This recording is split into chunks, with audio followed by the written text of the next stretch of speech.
Welcome to the Two Chumps Football Podcast. You've only got one chump this week, and that's me, Chad Wilson. Emil, a man of international finance and things of that nature, is out on business. Emil is out, folks, standing on business somewhere. So he won't be here this week. Have no fear, though. His picks will be here. And we know that's why a whole bunch of you guys are here, because we are absolutely killing it in the game of college football and NFL picks. So we know that's why you guys are here. By the way, I'm 24-9 in college football this year. 24-9. Emil's leading in the NFL, 18-11. So just between those two right there, you are set probably for life, right? Tell me you didn't do the 10-team parlay. Anyway, what we're going to get into today, who is next at Texas A&M? I got to admit, I was a little surprised at the firing of Jimbo Fisher. You kind of knew it was coming at some point, but why now? You just won a game 51-10. They do things different in the state of Texas, especially in College Station. So I'll talk a little bit about there. To me, folks, there's only one name. There's only one person that can take that Texas A&M job. I'll let you know who that is. The Jim Harbaugh saga continues in the Big Ten. It's the biggest story, and it's giving us weekly content here. If you're a college football reporter, if you're in the business of college football, it's the story that just keeps on giving. We'll talk a little bit about what happened last week and coach breaking down after the game. What's going on with that offensive coordinator? We'll talk about that. Hey, they finally got down to the bottom of who stole those goods in Colorado.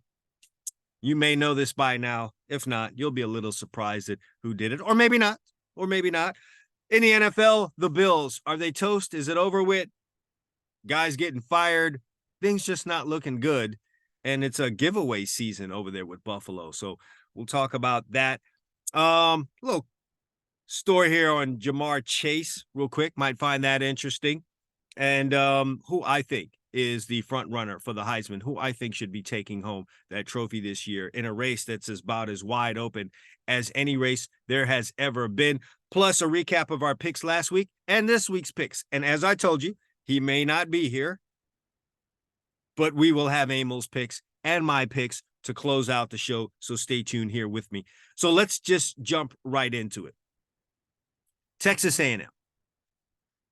If you were on Twitter or anywhere on Instagram and you kept seeing the memes or the data that was putting out there, the tweets that was put out there about how Jimbo Fisher has the same record or about the same record, or maybe even a little bit of a worse record at this point in his coaching career at Texas A&M compared to Kevin Sumlin, you kind of knew, hey, something was going to happen there. However, you might have paused if you're from somewhere outside of the state of Texas and don't really know how things work there, and you don't know how that oil money runneth. You might have said, man, they fired that guy. They owe him $77 million. Ain't no way they're doing that. They're going to just hang on and hope things turn around. Well, everything's bigger in Texas, and so are the checks, the wallets, and all that good stuff.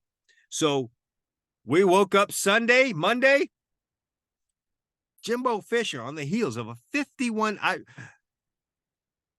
would just like to know what went into that decision. I mean, what was it?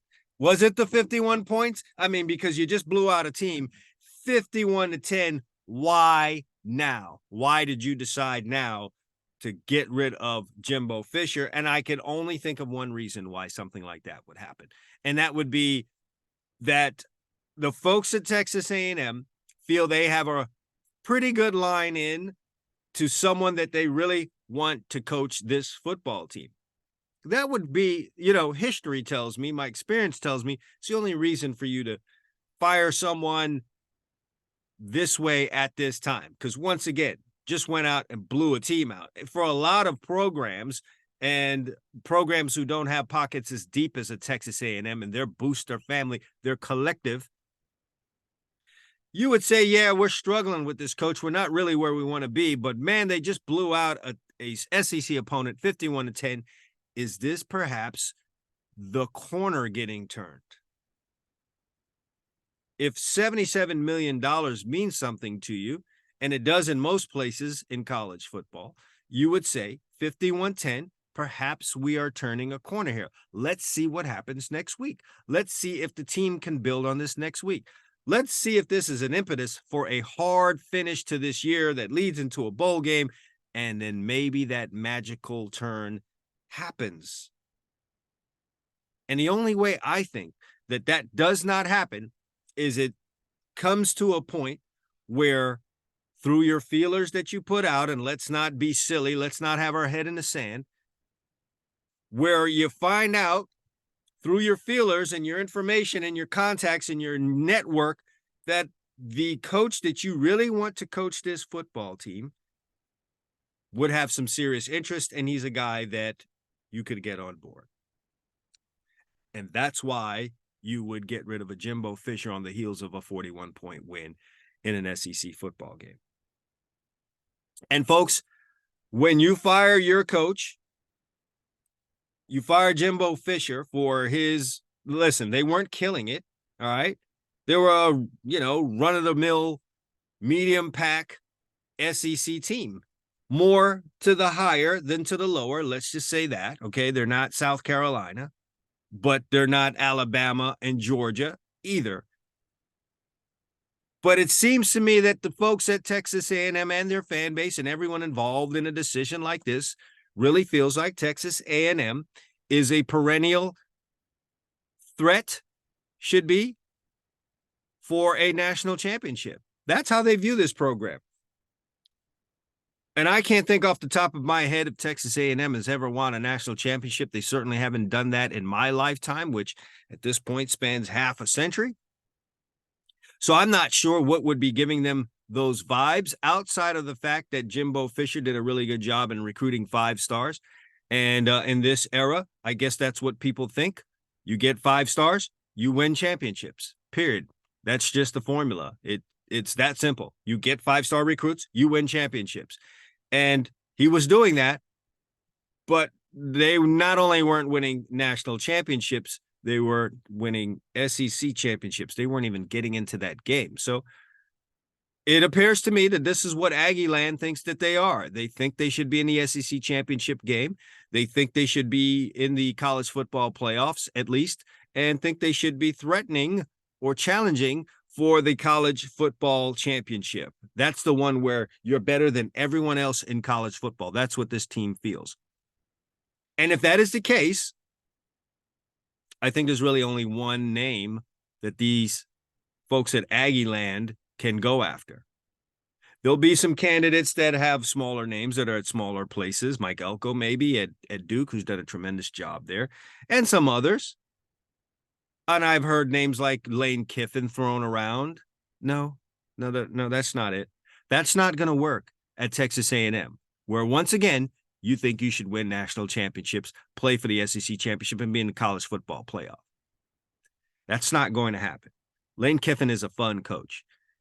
He will say funny things on Twitter. He'll be great in the press conferences, and he's going to bring a exciting offense to your team. But is he a program builder? He's not shown that. He's not shown that.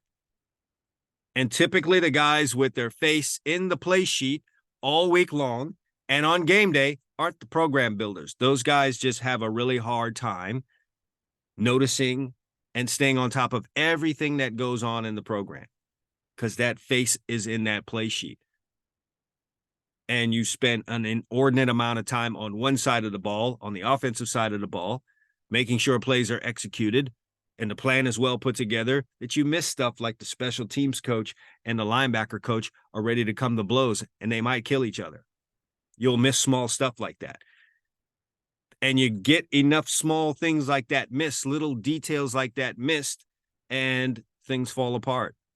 And it just kind of prevents you from being undefeated and being that one-loss team that could get into the SEC championship game and then get to the college football playoff. And this is not a shot at Lane Kiffin because there's a bunch of guys like that. Lincoln Riley's going through that right now. It's that play caller coach. It's the guy that maybe is too young to be a head coach because he's just not ready to give up the coordinator duties. Or maybe it's just a guy that's just such a genius offensively that by giving up those duties to be a head coach, he loses his best coach, which is himself. But if you're Texas A&M and you feel you should be in that college football playoff, you need a program builder, and that's going to be a guy that doesn't call plays. That's just what it is. It can't be a Mike Leach type. It can't be a Lane Kiffin. It can't be a Lincoln Riley. It can't be those type of guys. You need a program builder, and right now, Nick Saban and Kirby Smart are occupied right now. Jim Harbaugh is occupied right now, and Jim Harbaugh might not be coaching college football anymore come this time next year. So that leaves one guy for me, and that is one Urban Meyer. He's got 9 lives, folks. I think we all know we haven't seen the last of Urban Meyer. And here's a guy that's coached in the SEC. He's coached pressure situations. He was at Ohio State, where expectations are high. He has experience in dealing with high expectations. He has experience in building a program. He has experience in getting teams all the way to the national championship game and winning it. And he's done it in the college football playoff era. So you can go throw all these names around, Aggie fans, media, et cetera, et cetera. There's only one guy in my eyes, and that's Urban Meyer. Given what Texas A&M thinks about their program and where they should be. Now, for the next couple of weeks, we're going to hear a bunch of coaches at their press conferences getting asked and questioned about the Texas A&M job. And they're going to lie right to your face and tell you, oh, they have no interest. They love it where they are. Okay. Every one of those coaches that are getting asked that question just saw Jimbo Fisher walk away with $77 million to not coach. They see how it is Texas A&M operates. They see that this money is no object, and they will spend what they've got to spend and give you the money. So you can believe those guys when they say they're not interested in the job if you want to, but they're lying to you. Okay? They are flat out lying to you. Jimbo Fisher hit the jackpot. He really hit the Powerball, guys. All right? Isn't that what Powerball pays out? Something close to 100 million? Well, that guy just got that. Now he can go do whatever the hell he wants. I don't know if Jimbo Fisher feels like coaching anymore. He's had a Heisman Trophy winner. He's won a national championship, and he's made $100 million coaching college football. What else is left for him to do? He's not going to go on a Saban run somewhere. He's not going to do what Georgia's doing, back-to-back championships. That's not going to happen. It's not going to happen. Whatever it is, though, he can do whatever he wants. So Urban Meyer, I think, is that guy. Quickly, touching on the Jim Harbaugh thing, I think we all knew this. Maybe some of y'all were delusional. Sorry to any of you who had Penn State on your parlay card or on your straight-up bets last week. You messed up. Of course Michigan was going to come out fired up. Of course they were. I mean, Jim Harbaugh got up this week and told you, hey, they are America's team. And by the way, what's up with Paul Feinbaum? Like, he's going in really, really hard on Jim Harbaugh. He's going in hard on him in a way I've not seen him do on anyone else. And, you know, Paul Feinbaum is no spring chicken. He's seen scandals come and go. I just really don't remember that guy going that hard on anyone wrapped up in some kind of a college football scandal, which we get just about every year, as he's going at Jim Harbaugh for sign stealing. Just today, he said he would not recognize Michigan as a national champion, as if we care. But anyway, not sure what's fueling this extra special venom that Paul Feinbaum has for Jim Harbaugh. I guess Jim Harbaugh rubs people the wrong way, including Paul Feinbaum. But anyway, how long can Michigan run on that gas of it's us against the world without their head coach there, which, by the way, news coming in today, Michigan is going to accept the rest of the season ban for Jim Harbaugh on the sidelines. It's going to get interesting. Got Maryland this week. Maybe that gets a little tricky. This is where you need your head coach, your motivator, your chief motivator to keep you intact. Now, mind you, he can be there during the week. It's my understanding. So he's there all week. So at least you get that part. But on game day, when things get a little crucial, is he going to be able, is the team going to be able to handle the fact that he's not there? They seemed all right last week. And the players got the job done and brought their assistant coach and offensive coordinator to tears. How about that for a soundbite and just some video in college football? Full on tears. This guy pissed off a lot of people. I don't know why people were that mad about it. The man showed a little emotion. A lot of emotion. Sorry.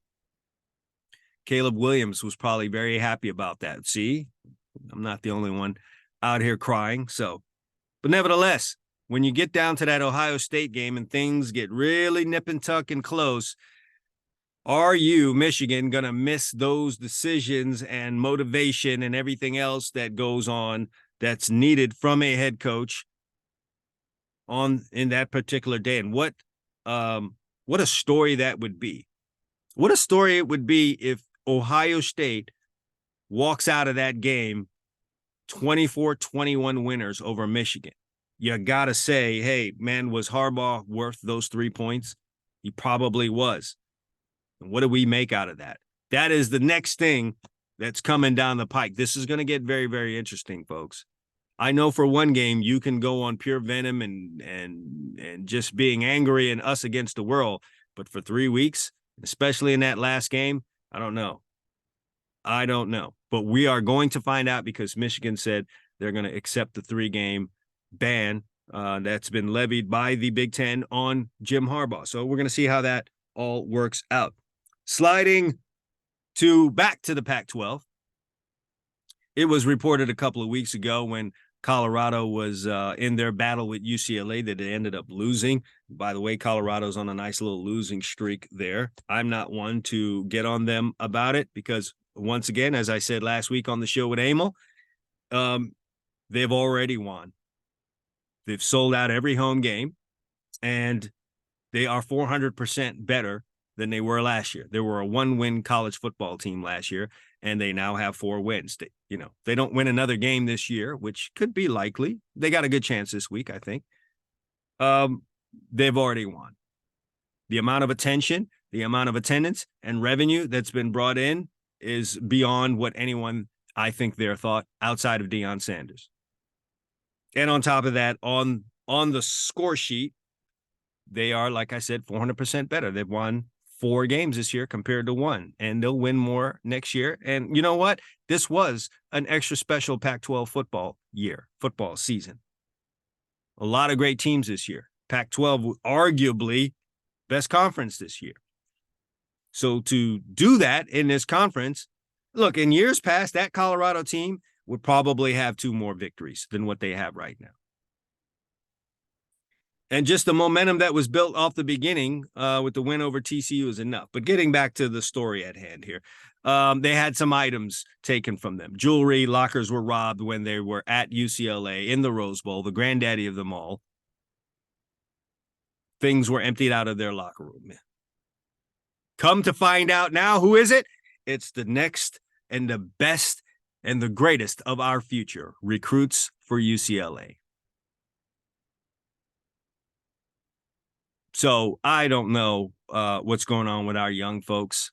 I don't know why you can't. This is a recruiting visit.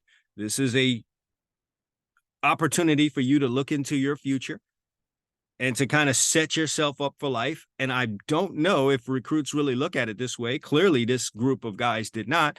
They saw this as an opportunity. So apparently, as part of what they do on their visits when they're at UCLA and you come in and you're visiting for a game, is you get to tour the stadium, and part of your tour takes you through the visiting locker room. Why these young men weren't chaperoned effectively while in the visiting team's locker room, which I am pretty sure if that is a practice that goes on across college football, that will cease if it hasn't already. It's just not a good idea for recruits to be walking through an opposing team's locker room while they're not in there. And we could see the reasons why, because it has come to our knowledge and to the world's knowledge that UCLA recruits were the ones who robbed Colorado. Fortunately, a good deal, if not all of the stuff, has been recovered.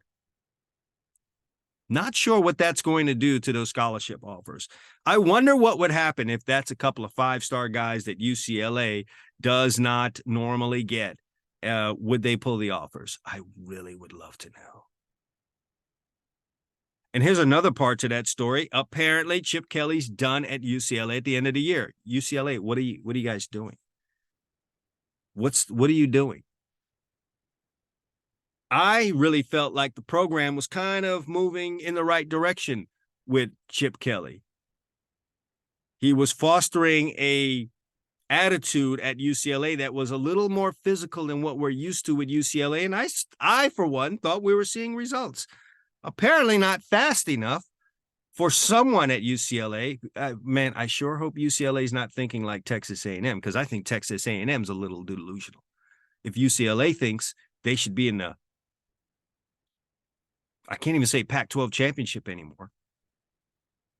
They're going to the Big Ten. What are your expectations at the Big Ten? And why would you want to go into that situation with a brand new coach? And who are you going to get, UCLA? Who's coming to UCLA? Program without national championship that anyone can remember or speak of or has ever achieved. Because again, I don't have that list in front of me. Hasn't happened in my lifetime. What are you expecting? You're going to the Big Ten now. Is it maybe that you feel like your perennial 7-4 Pac-12 UCLA football team would somehow be at or sub 500 if you go to the Big Ten? Maybe that's the thought process. Me personally, I'm going to say it again. I felt like Chip Kelly was building the type of mentality you're going to need at UCLA to go compete in the Big Ten, which is being physical. UCLA is playing better defense, and they're running the football better than they have in quite some time. And so I don't know who's going there. That's, to me, going to be very, very interesting. Was it the recruits thing? Did these recruits cost Chip Kelly his job? It's another firing that I don't quite and totally understand.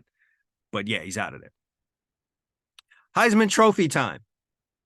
I don't know how you guys feel about the Heisman Trophy. I personally have lost interest in the Heisman Trophy over the years. And I've definitely lost interest in all of the other awards, postseason awards that are given out in college football. Seem rather political now. And I guess when your game gets bigger and there's more money being brought in and there's more media involved, I guess politics do start to play in it. Like the Jim Thorpe Award, something I would sit around and just be anticipating each and every year, has turned into a bit of a clown show for me. I mean, there have been very few winners of that award over the last 7 or 8 years that I thought was remotely deserving. Nevertheless, that Heisman Trophy is still king, and they're going to still have the Heisman House commercials, which I actually like more than the Heisman Trophy. I will say this. I don't know when was the last time I really sat down and watched the Heisman Trophy ceremony.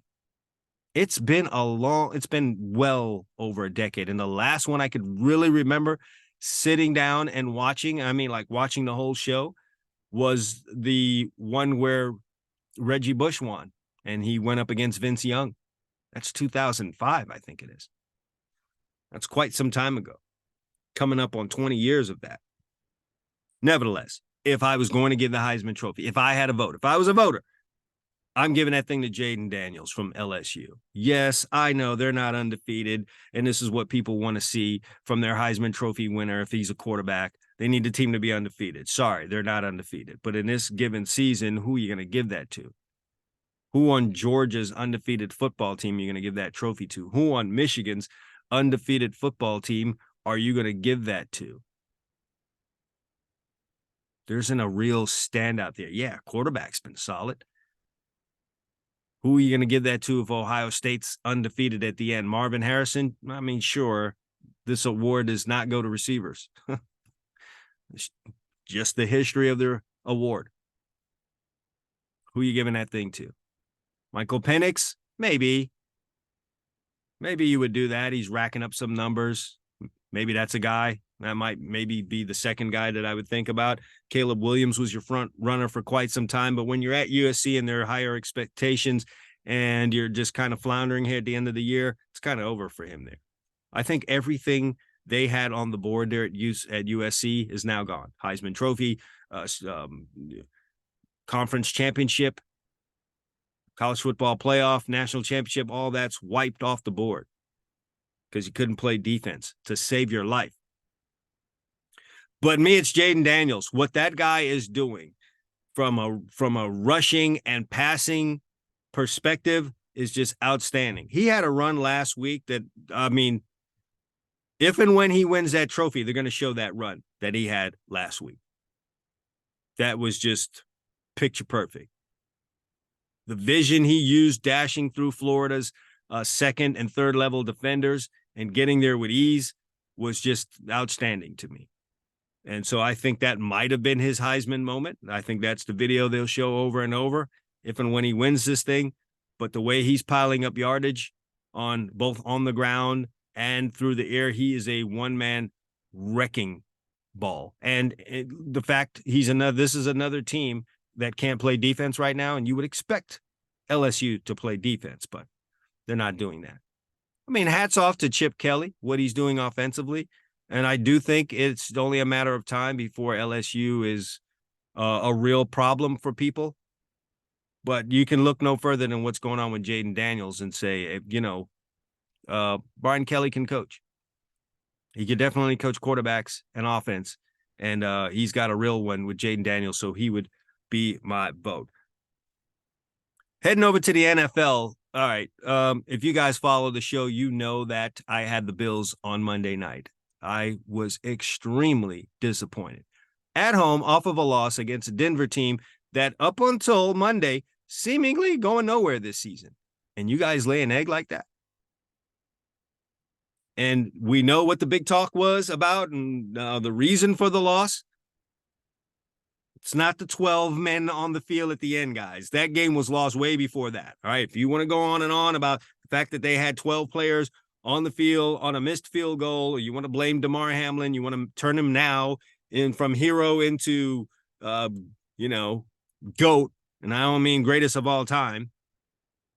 You want to turn him into a villain because, you folks out there in fan land like to do stuff like that. Game was lost way before that. 4 turnovers. And this seems to be a weekly thing. If it's not 4 turnovers for the Bills, it's 3.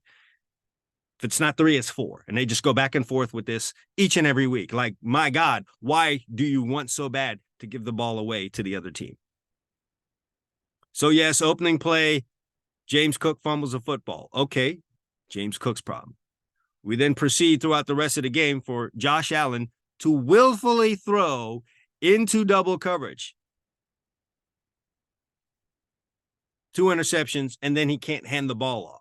I'm going to, because the Bills did come out right after this game and they fired offensive coordinator Ken Dorsey. He fell on the sword for this team because there's no one out there really looking at this thing and saying, yeah, man, Ken Dorsey, he's a problem.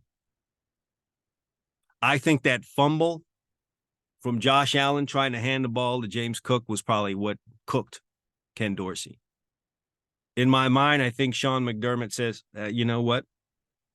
I'm a defensive guy. I've kind of left this offensive thing to them, but we're not even on the details. A simple thing as handing the ball off on a mesh play from shotgun to a running back, and we're putting the ball on the ground. Things are way off the rails. Handwriting's kind of on the wall there, though.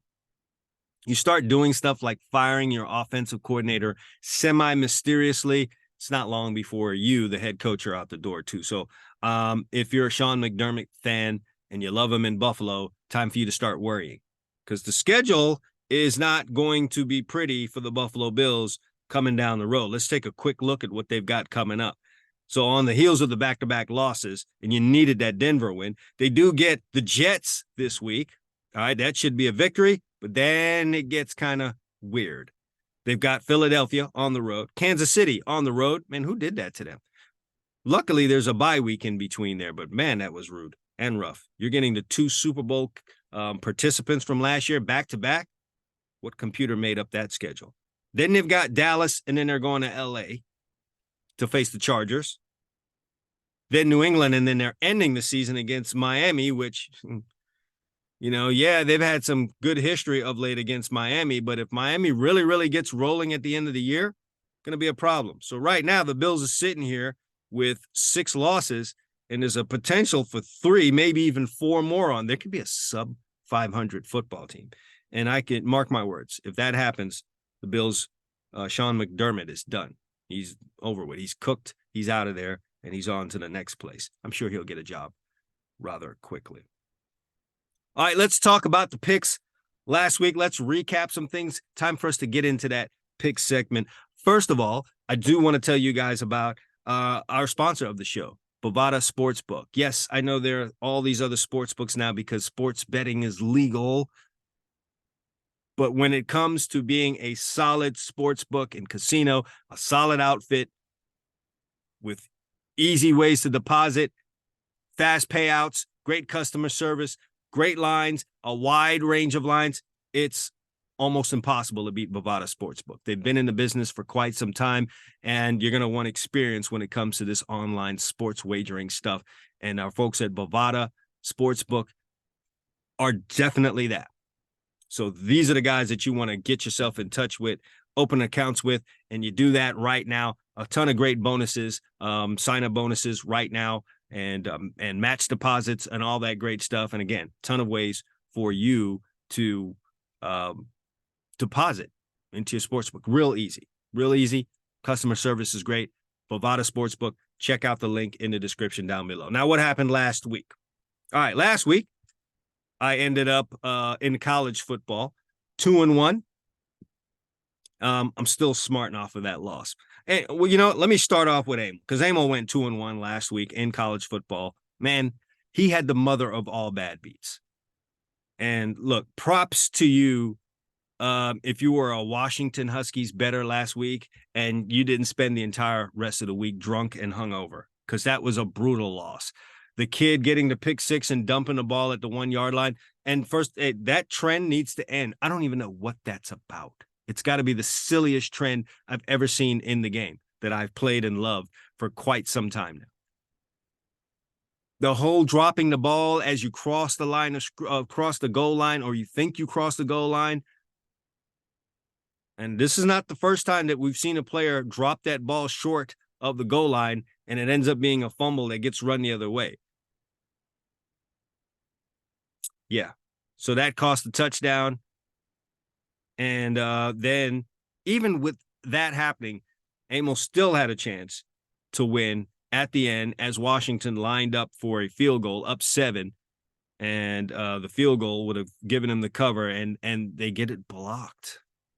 It's not championship football. Field goal gets blocked. So that was his lone loser. He did pick up a win with Michigan and the Miami Hurricanes against Florida State. And it was a good pick by him, even with a backup quarterback in there. Listen, when you're facing a rival and you're getting double-digit points, it's time to fight. And that's exactly what Miami did. And I'm just going to say this note for all of the Miami Hurricane fans out there. As an alumni, I am quite proud of the way the team has fought all year long. I know that's the first stages to getting things turned around. Hell, we watched that same thing with Florida State. Florida State was a losing team 2 or 3 seasons ago, but they were fighting in every game. And next thing you know, they're in this college football playoff hunt right now. So I know that's the beginning. We just got to get the quarterback situation right at Miami. But anyway, Emil, winner with Michigan and Miami, Florida, 2-1. That brings his record in college football this year to 19-14. Doing a damn good job. And it would be so much more talked about if I wasn't on some kind of an amazing run right now in college football. So trust me, folks, I'm not taking this thing for granted. I'm typically good in college football, but this is really, really unprecedented. I was also 2-1 last week, kind of like a down week for me, and I sound pompous as hell right now. But I also had a winner with Michigan. Both Emil and I agreed on the fact that Michigan was going to come out and stump a mud hole in Penn State. And Penn State put up a good fight. They were at home, but at the end of the day, too much mighty Michigan. Brought tears to my eyes at the end of the game. Went with Colorado. I hadn't messed with the Colorado game since the second game of the season, so it felt good to pick a Colorado game, pick Colorado, and cover the number. So I went 2-1. That puts me at 24-9 on the season. I'm in the 70th percentile, folks. We're down to week 12, still hitting in the 70s. Who else is doing that? You guys out there paying for picks for someone, just check in the Two Chumps football podcast every week. This is absolutely free. All right, so let's talk about what Emil has for you this week in college football, and then I'll give you what how I see things shaping up and shaping out. All right. First of all, Emil is going to lay some chalk here with Penn State, the hometown team where he's from. He's a Pennsylvania guy. He wants to lay the 20.5 over Rutgers. All right, for you Jersey folks. He thinks it's a perfect opponent for Penn State, especially coming off of that Michigan loss. They love to kill teams like Rutgers. And if Rutgers thought scoring versus Iowa was impossible, as it seemed to be, they're going to have a problem against Penn State's defense, which is good, by the way. All right. We definitely saw that. He also likes Clemson, 6.5 over North Carolina. The line to him looks odd. Clemson seems to have found something the last few weeks. He thinks Clemson's going to win by 14, so he wants you to lay to 6.5 with Clemson over North Carolina. And then finally, this guy's going against his college football team that he loves. He's taking UCLA, the aforementioned UCLA, +7 over USC. He says USC's season has ended last week in Oregon, which is true. He expects their defense to make many business decisions, and that is what happens once a team thinks the season is over. Where it shows up the most is on defense. And when it comes to UCLA's physical play, as both of us have seen it, they're a physical team. USC's defense, which has not been physical all year, is probably going to bow out a lot of that. He thinks UCLA is going to win straight up. So that's Penn State -20.5, Clemson -6.5, and UCLA +7 is what Emil is going to go with. I am going to start off in the ACC. I am going to take Duke, who's a 3.5-point favorite at Virginia. Listen, Duke's been my team from the beginning of the year. Unfortunate that what happened with their quarterback situation, or as I think things would be a whole lot different. They wouldn't be sitting here with 4 losses right now. They battle their rear ends off, and they might have found something offensively last week at North Carolina. They ended up losing the game 47-45, a bit of a heartbreaker. I think they battle back from that. I don't know that they went into that game expecting to win. Now, you expect to win, but you know what I mean, really expecting to win. And so I think they battle back. And at Virginia, Virginia's been a tough team. They pull some surprises this year, but they're still a losing football team that's lost 3 in a row. And, Virginia came close last week against Louisville and came up short. They might finally be out of gas. Going to the Big 12, this, was kind of disrespectful to me. This is a great year for the Kansas Jayhawks, not the basketball Kansas Jayhawks, the football Kansas Jayhawks. Big win for them last week. They did a great job going out and battling hard against Texas Tech. Matter of fact, I'm sorry about that. They did lose that game last week. That's what really puts me on them this week. They're going to come into this thing with some great motivation. And I think because they're losers to Texas Tech and Kansas State's been flying high, Kansas State got the big 59-point output against Baylor, winning by 30-something points. This is going to be Kansas State's head coming in this week. They're going to have the big heads in this game, and they're going to be watching a Kansas team that lost to Texas Tech, and it's going to be hard for them to get motivated and prepare the way that they need to prepare. That's going to be a problem for Kansas State. Then on top of that, the odds makers have done them a real unsolid, if I can use that term, by making them 7.5-point favorites on the road against their in-state rival that, again, last week aside, is having a good season. Kansas is going to take offense. Kansas State's going to be in a little bit of a fog off of their win, a little too giddy, and they've got Iowa State next week. I like Kansas. Give me Kansas +7.5. And finally, I'm going to stay in I'm going to go back to the trusty Pac-12 that's been good to me this year. I've got to say that. And I'm going to back Arizona.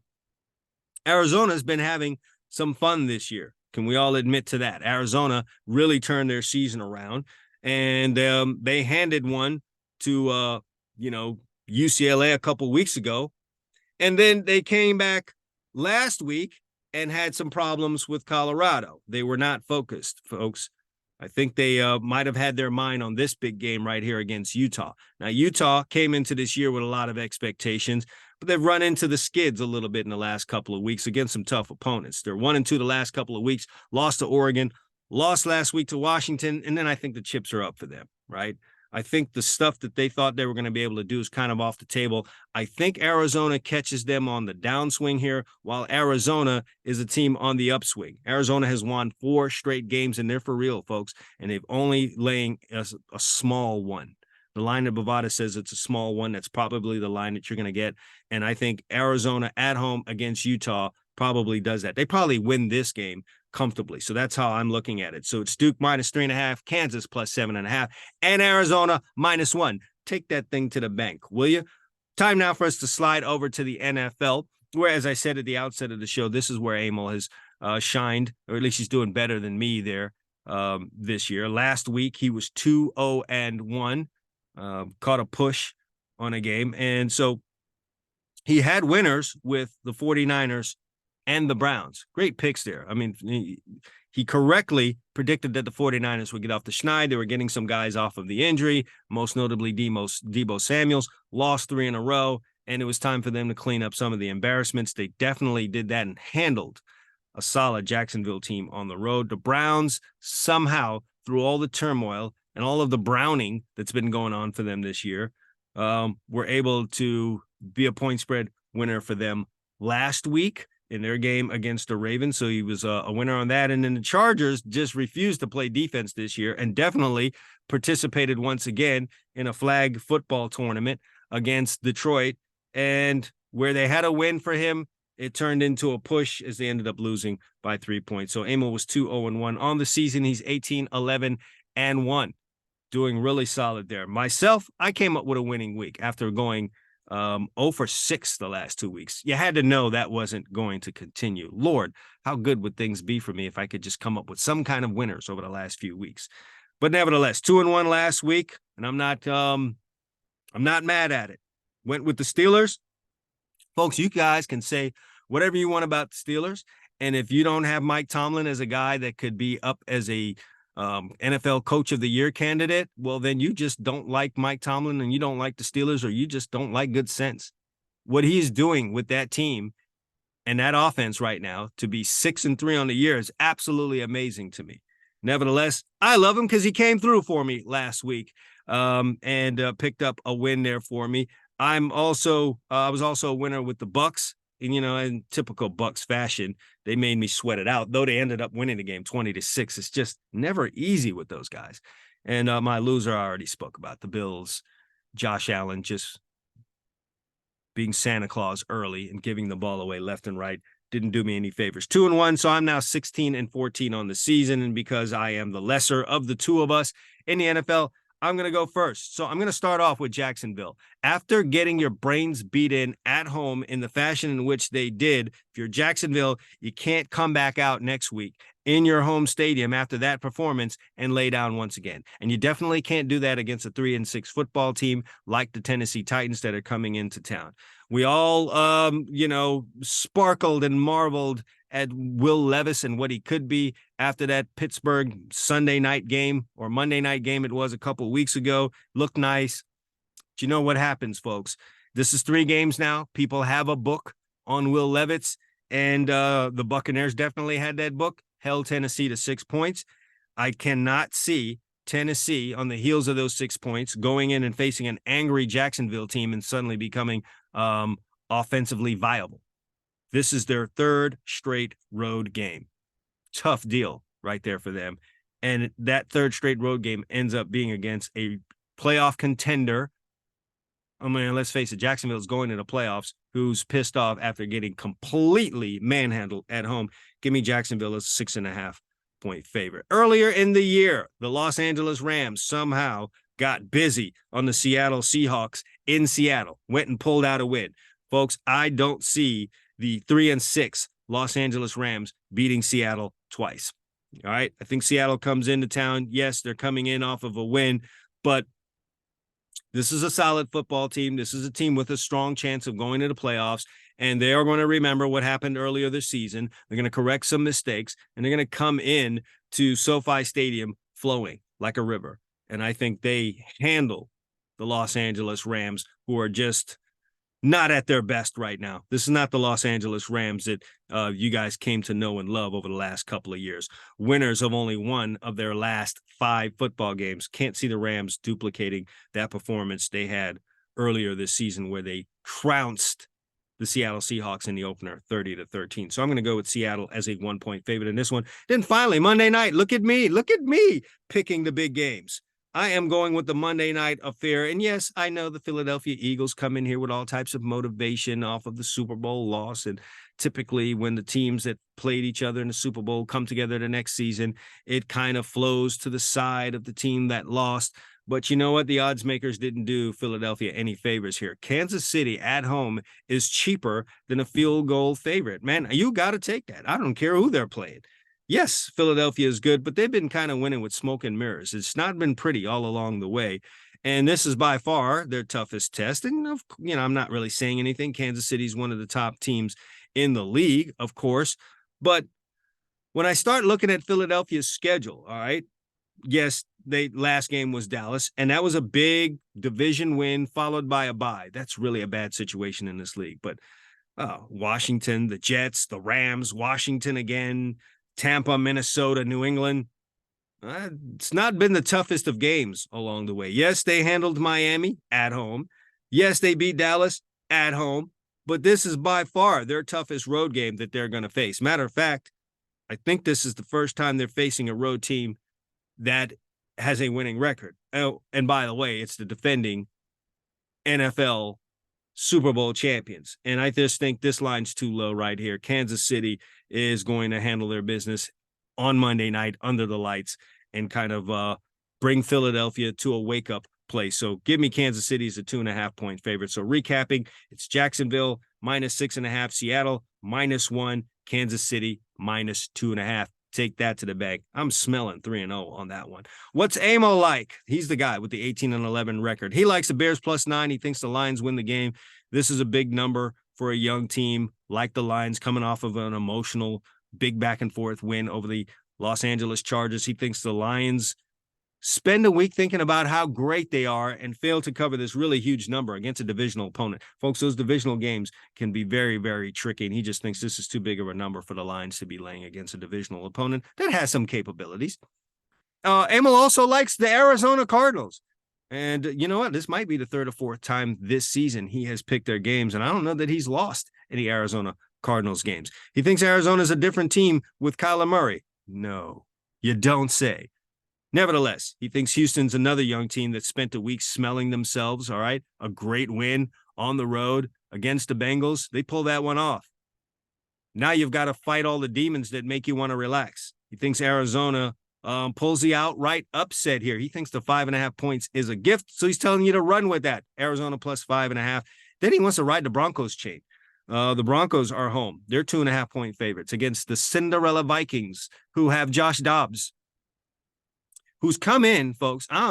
Maybe he does know the whole playbook. He was an astrophysicist major at Tennessee. And so maybe he does know the whole playbook that fast, but you got to marvel at what he's done. But he thinks it comes to an end. Thinks the Vikings go west, and they find a rejuvenated Bronco defense, that's what I saw on Monday night against the Bills. Yeah, I talked about Josh Allen and the mistakes that he made, but the Broncos did well enough to force some of those. So he thinks they run into a rejuvenated defense. And don't look now, folks, but the Denver Broncos might be crossing 500. They are in the playoff picture. Who saw that coming when they gave up 70 points down here in Miami? Just a month ago, maybe it was. Oh, how fast things can change in the NFL. All right, so to recap, he likes the Bears +9, Cardinals +5.5, and the Broncos at home at -2.5. All right, my man Emil was standing on business. I stood on business here today, and I want you to stand on business now. If you love the Two Chumps Football Podcast and you're watching it on YouTube, go ahead and subscribe to the channel. And if you're listening on a streaming device, whether that's Apple Podcast or that's Spotify or whatever it is you use to listen to your podcast out there, go ahead and hit that subscribe button because you don't want to miss the weekly shows coming here as we give you the news. We give it to you straight, and we give you our opinions on it. Sometimes it's just nice to get an opinion that's not a troll. And that's what Emil and I give you here every week. So go ahead and hit that subscribe button. And if you're feeling really, really great about us, go ahead and share this to your social media networks and bring some of your friends in. Nevertheless, whatever you do, we really appreciate you checking us out each and every week. And we'll be back once again to summarize this picks, tell you what's going on in the game of football, whether it's college or NFL, and then give you a whole new set of winners again next week. All right. For Emil Calomino, who's standing on business, I'm Chad Wilson. Thanks for watching the Two Chumps Football Podcast. We'll see you guys next week.